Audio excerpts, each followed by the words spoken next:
Hey guys, and welcome to the Igloo today, and today we're going to be talking about a few different combinations that are going to be very effective coming up this next patch, as well as what I personally think is the best weapons. I had this in a poll a little bit ago when I came to that before I got sick, so I wanted to actually address this in a video format. There's also been some suggestions about my PvP videos, and I just don't know how I'm going to be editing them initially, so those are in kind of a current hold pattern right now, pretty much being used as B-roll or something like that in the meantime. So if you guys are looking for a PvP video, it's coming. It's only just I have a lot of saved stuff, but at the same time I just don't know how I'm going to edit it so that it look cool and be entertaining. But we're going to get into the informational stats when it comes to Fallout 76 when it comes to some of these weapons. Now, I'm only going to tell you the most prevalent ones that I think that are going to be the best in from the worst to the best order. So we're going to get into it with that. So when it comes to weapons that are going to be the most effective when it comes to your loadout for the legendary mods that you're probably going to be looking out for more than any other thing, depending on how your build is. So my least favorite one that I really don't like, but at the same time it can be very effective if you're in a group environment, is the medic one. VATS criticals will heal you and your group. Now the reason why that this is the first one that I'm mentioning on top of everything else is because of the VATS criticals. Especially with certain build types, with a 4-leaf clover, you can actually continuously proc it if you have an AP slash kind of luck build with this. So if you have something for agility as well as a team medic build on top of it, and you're just a field medic for your friends, this could actually be very useful in this kind of category for the weapons that you would pick. Now the people that already know this, you're probably going to be like, why am I listening to this? But there's going to be a lot of people that are very misinformed when it comes to Fallout 76 and the legendary mod community when it comes to this, except for unless you're very hardcore about this game. So we're going to go into the next few things, which I think are more higher up than other things. So you're going to be wanting to have either double ammo or quad ammo. Now, they do exactly what they say. They double your ammo, or they quadruple your ammo in that regard, because the way that it modifies the magazine. Now, these are especially overpowered with a few different types of weapons. Let's say you get a quad explosive, like Gatling gun. You're always going to be shooting. You're never going to really need to reload. With the quad version, what do you have, 1,000 rounds in it? It would be just crazy, and you would never need, especially if you have the mod for the drum mag. Ooh, that would be really nice. Double, I mean, it's self-explanatory. It doubles your ammo capacity when it comes to it.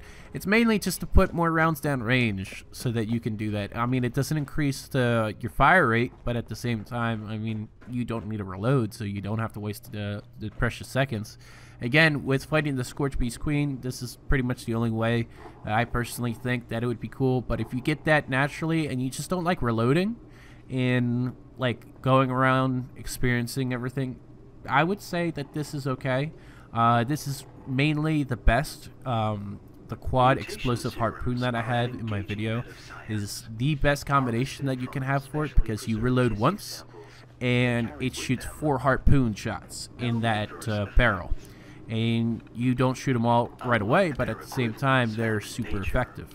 Now for other weapons like the quad explosive harpoon that I had, not the harpoon, the crossbow, it's not really the same effect. You have to individually load it every single shot, so your mileage will vary when it comes to these individually loaded or chambered weapons. I can't say for everything, especially the muskets and the single shot rifles, the single shot rifle musket. I can't really say what I can expect from them, but I would say that it would reload once and then it would shoot 4 times. I would say a very good combination as well. I don't know if it would do 4 reload times, and if somebody in the comments has a quad explosive dragon or just a quad dragon in itself, I mean, if you really want to showcase it, like, go for it and give me a comment down below so that I can actually, like, preview that kind of weapon as well, because I've never seen a quad dragon, or not anybody that's really asked for it. So I'm very curious on that one, because it could do some damage, especially after the 2-shot explosive nerf. Maybe it would be good. I don't know. I am just going off of a whim. So after the last patch in patch 6, Scorch Beasts have been moved on over to take hunters damage, so damage to animals. So because now the Scorch Beasts are in the damage category for animals, hunters now kind of works for the Scorch Beast, but it won't work for the queen because she's still considered a zealot, which is the scorched. So again, it's a weird category. So if they're not modified to look all like weird and stuff like the scorched, you're gonna have to use a hunter's weapon. But if not, it's a zealot weapon, and it can I don't know what they're going to be doing. This could change in the future, but this is what I've seen personally. But I personally don't use a hunter's weapon or a zealot weapon because there's not enough effect to that. Because if it's not an animal or it's not a scorched, I mean, the effect doesn't really help you. So my next one is going to be mutants to you being mutated. So because it is a base damage thing overall, I personally think that that's really good for a few different types of weapons. Now personally, would you use it all the time? No. I mean, I personally don't like it because there's other things that are better. But if I get it, I mean, am I going to sell it to somebody that is going to be wanting it? Yeah, because mutant is still pretty good. I mean, 10% damage is still 10% damage.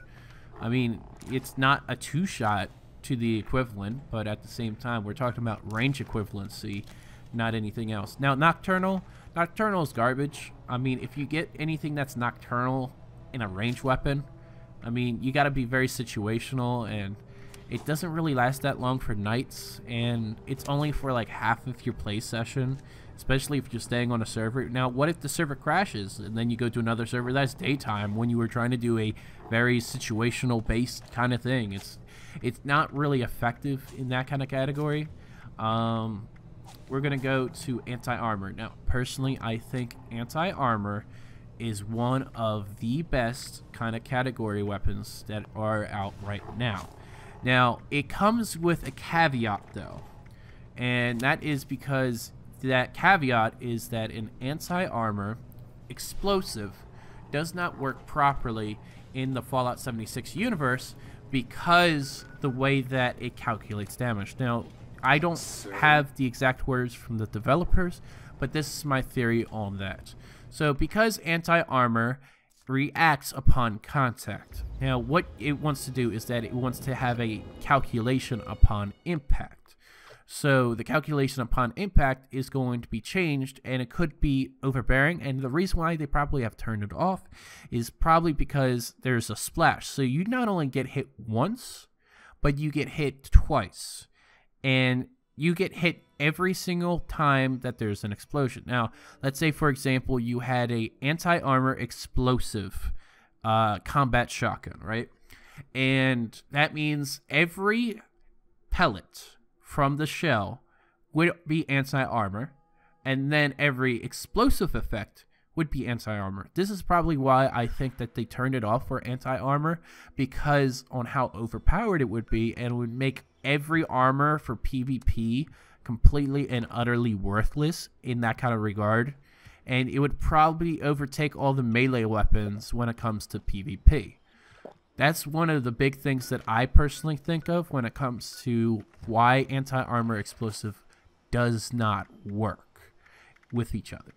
So we're going to get to the higher categories for this as well. I mean, I mentioned medics. That's criticals heal your group, very situational, but as a healer in your group could be really good. But at the same time, vampires does it for whenever you shoot an enemy. So a weapon that's really good for that, maybe a minigun, maybe a Gatling gun, maybe a 50 cal. anything that can make a crap ton of ammo, but it would cost very little. Gauss could also be good too because it's steel and lead. It doesn't even require gunpowder to make the excuse me, the actual cells, the 2mm shells.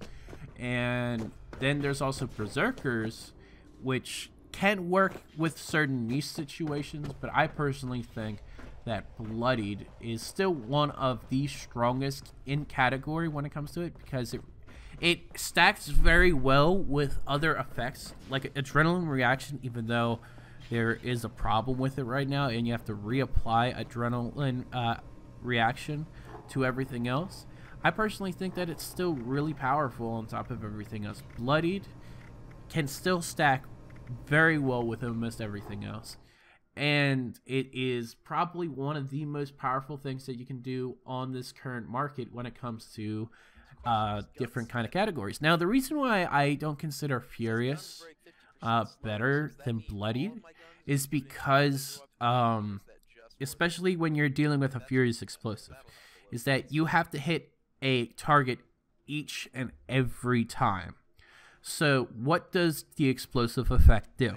The explosive effect, what it does is that it does AoE damage. So you're effectively hitting other targets all the time.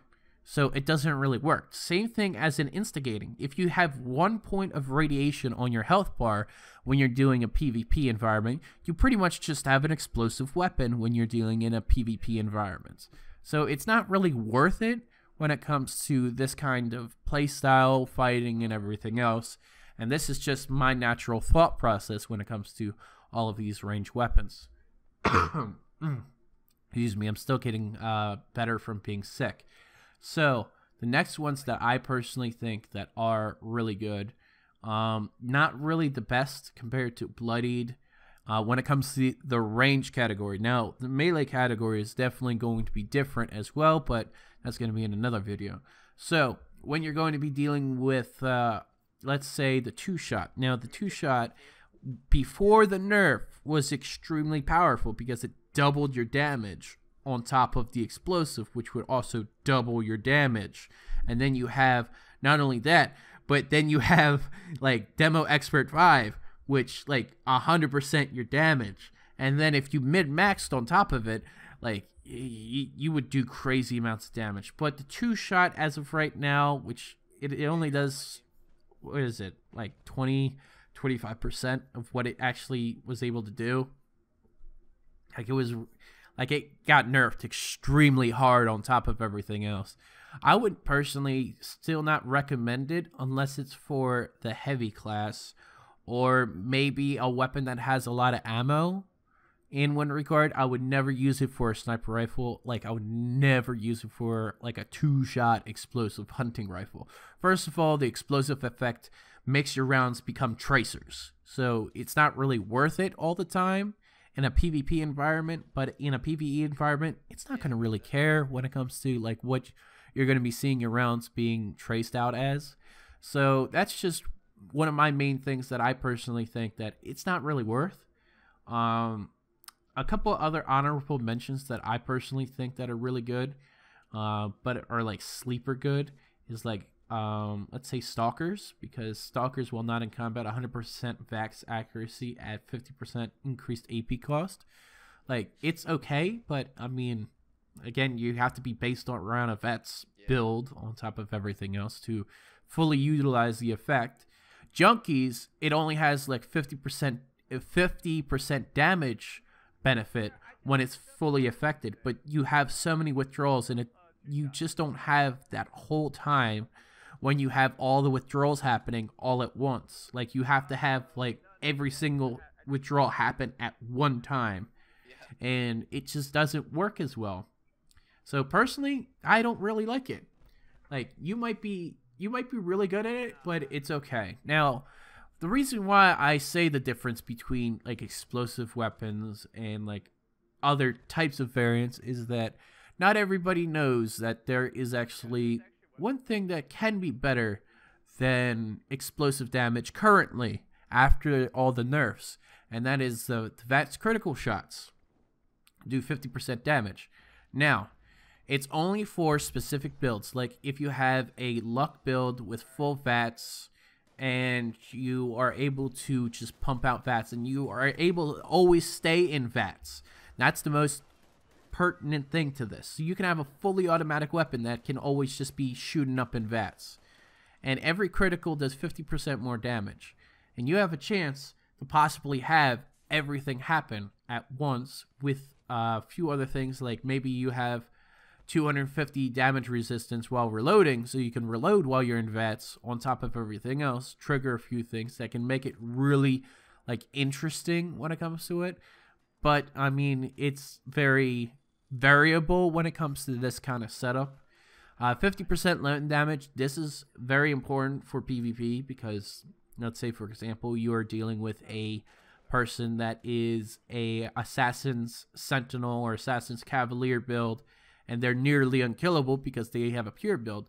Well, the only thing that can really kill them is literally just a weapon that has limb damage, and you have a VATS build, and you can have either 25% faster reload, anything that'll actually do extra damage, like maybe a anti-armor, 50% limb, like with your VATS critical field meter feels 50% faster, or something that gives you 25% less VATS action point cost.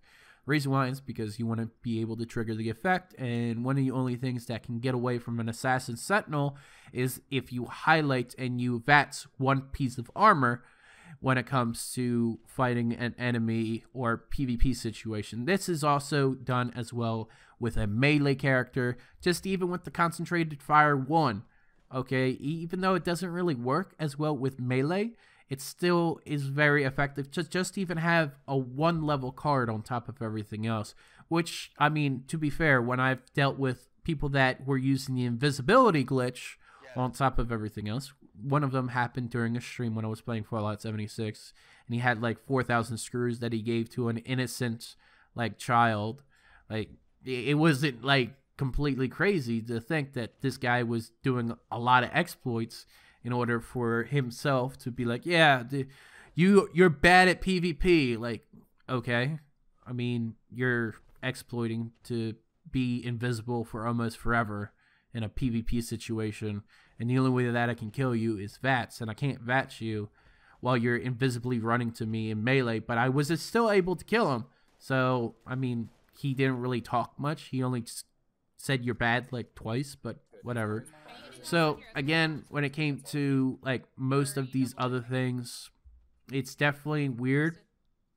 Bashing damage is completely worthless, and increased fire rate can be effective because if you want to get rid of dodgy with some weapons, you can just by using the tag mechanic, because some people rely on dodgy in order for them to be unkillable. So if you have a high rate of fire weapon, you can pretty much get rid of their dodgy and their AP, so they can't VATS you, and they can't like pretty much hit you or like teleport swipe you with a melee weapon.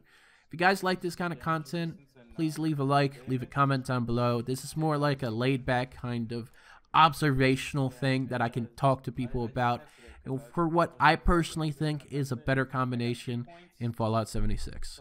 Have a good one, guys.